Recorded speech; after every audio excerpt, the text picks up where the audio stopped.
পাট ওঠার পর প্রতিমন বিক্রি হচ্ছিল ১৬০০ থেকে ১৮০০ টাকা দরে, কিন্তু ঈদের আগের সপ্তাহে হঠাৎ করে কমে যায় দাম। এরপর আর বাড়েনি দাম। এখন প্রতিমন বিক্রি হচ্ছে ১৩০০ থেকে ১৪০০ টাকা দরে।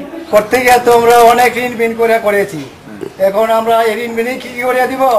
পাটও নিতে চায় না, নেয় না, আমরা কি করব? চাষিদের অভিযোগ, দাম কমিয়ে রাখতে একজোট হয়ে কেনা বন্ধ রেখেছেন ব্যাপারীরা। তবে অভিযোগ অস্বীকার করে ব্যবসায়ীরা বলছেন, পাটকল কর্তৃপক্ষ তাদের কাছ থেকে না কেনায় এই পরিস্থিতি তৈরি হয়েছে। ভারতের রপ্তানিতে কঠিন শর্ত আরোপও একটি কারণ।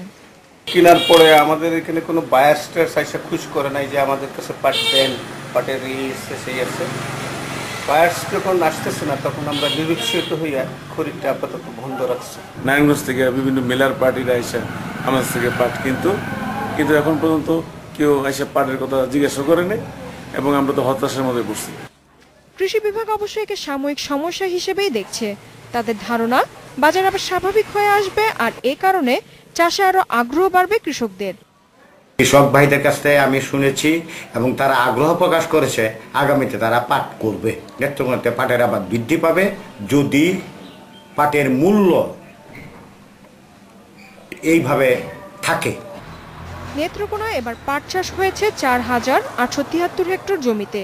সরকারি হিসেবে ফলন হয়েছে ৪৩,৯৫২ বেল। Independent news.